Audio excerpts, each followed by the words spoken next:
where you said the cup rolled out of her hand as her hand hit the floor, take away the first phrase and say, as her hand hit the floor and her fingers relaxed, the cup rolled. I actually loved that she was reviewing everything before, you always say when you die, you live your life backward and you kind of see your whole life.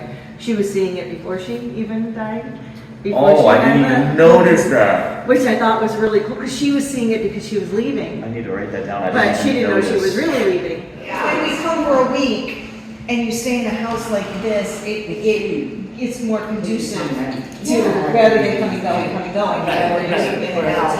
And on our call with Bernard, he also said to be in the culture, you need to just sit and be with these people.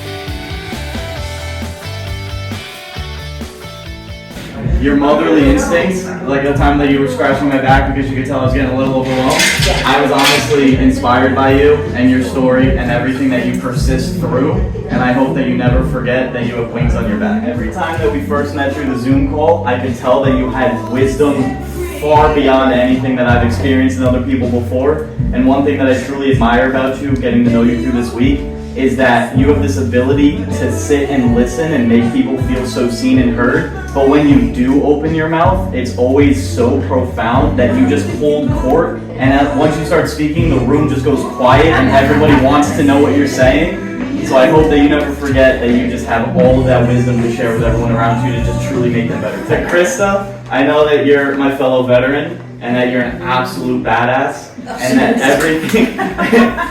everything that you've dealt with from your career to everything that you've persisted through afterwards, I hope you never forget that you truly have a warrior spirit inside of you, and that that's never going to fade at all.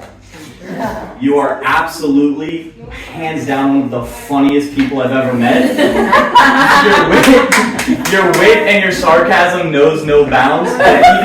But even deeper than that, I've seen moments where you have such a heart that can love and a soul that can heal. And I hope that through all that comedy, that you never forget that true heart that you have inside you. Kathy, one thing that I've loved about you getting to know you this week is not just your creativity, but your deep understanding of the roots of creativity in people. And every time that you get to share that with people, you always bring out these, first of all, your book recommendations are amazing, but more than that, you just have such this deep natural understanding of where creativity stems from and how we can better nourish that within ourselves. So I hope that that's a gift you never stop sharing with the world, even if you feel some of your own inspiration slip, because that's been something that I'm going to carry with me for a long time. Stephanie, you're so funny, and all of your stories about your kids are hilarious. They make me never want to have kids.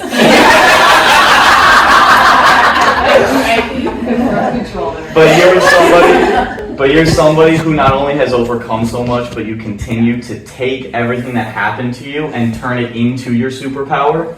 And I hope that never once do you ever feel any guilt or shame or anything, because every single, even the darkest moments of your story have done nothing for all of us around here and for the people in your life, but inspire them, empower them, and through that empower yourself. So please don't ever for a second think of yourself in a negative light, even though you and I are the same in that, and we sometimes feel worthless from the things we went through.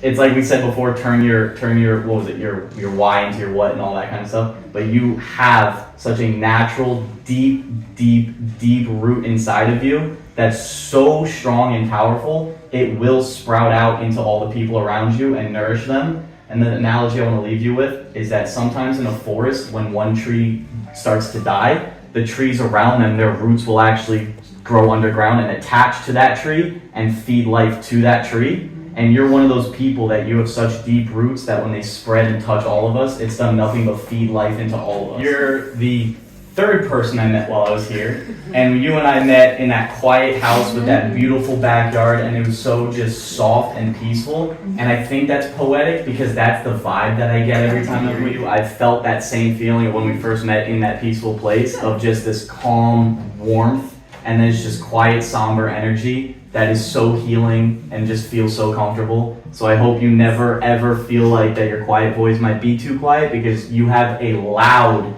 energy that comes out in a peaceful way. Yes. With your monotone closet of just the black and whites. Which is funny because your fashion choice with your colors, they represent you in a beautiful way, but your personality is so vibrant and so colorful that it's funny that you're like, oh, I only wear the blacks, I only wear the whites. I don't really do colors, because inside of you, and especially inside of you is very colorful, but the way that you also talk about your sons, when we had that long talk on the cliff, and the way you talk about your family, I'm so inspired by the type of woman you are and the type of mother you are, that you always have this passion inside you that you just love sharing your story. And also with how empathetic you are, you never run out of energy to be empathetic for other people. And like, I'm not saying this to put you on the spot, I'm just trying to be truthful. The amount of times I've seen you start tearing up to cry for people, you've never run out of that. It's like you have this bottomless well to just share with others, and share in some of their grief and share in their stories on an emotional level rather than just hear them. You also feel them. And I think that brings people to this understanding of like, I'm not feeling this moment by myself, because she's feeling it with me. And that's such like a healing thing that I've experienced from you. So I hope, so my hope for you leaving here is that you never feel like you're crying too much, or if you never feel like you shouldn't be crying with people, because for me, it's comforted me in a way where I felt not just seen by you, but felt by you. So I love it. Not only are you such a beautiful woman of God and crafted in His true image, but you have such a vibrant energy and this creativity, and you're so not afraid to be yourself. Even when you told me you sometimes feel like you are more introverted these days and like it might be hard, I've truly felt connected to you, even if you don't ever feel like you connect with people. And I've truly been inspired by your carefreeness to just be yourself, because there's so many times in my life I've suppressed who I wanted to be or how I wanted to act. And this week I've seen nothing from you but just being free and careless to say what you want and be what you want and experience the life that God gifted you with. Like when we saw the cows and you immediately started screaming at the cows, hi babies, and like two of the cows turned around to walk away and were like, who's this woman? But you even noticed the rest of the cows started to come to you, and I think that's a great analogy for your life. I'm sorry I'm using cows for an analogy for your life, but that's such an analogy of your life, because the cows started to see this natural energy from you that they're like, yeah, she's so excited and just energetic. I want to see what this woman is all about. And they might have thought you were just going to feed them grass, but I think that they were drawn to who you are as a woman. So I hope you never ever feel embarrassed by how you act or what you say or who you are, because God made you who you are for a reason. And one of those reasons is to inspire the people around you to also be themselves and never shy away or hide themselves from what God made them to be. That you've said and that you've demonstrated, and who I've started to get to know you to be as truly, and I do mean this like man to man, like epitomize the things I want to grow into, the type of husband I want to grow into, and the type of man that I want to grow into. So truly I thank you for that, because there's a lot of times in my life I've lacked good male role models, and you've been nothing but one of the top that I've ever met of the type of man I want to be if I'm ever lucky to reach your age. So the absolute queen of our room is Kelly. Princess. Ever since our first conversation with you, and the first time I told you even just like a part of the story that I wanted to tell through my book, your first reaction was to support that seed and pour some water on it to help it start growing. Even if that idea, when the first time I shared it with you, was just so like all over the place, it might have been way too big of a bite for me to chew. At no point did you ever say, maybe for your first book you should do this, or maybe like limit the idea. Your initial reaction was, what can I do to help this plant grow into a tree for him?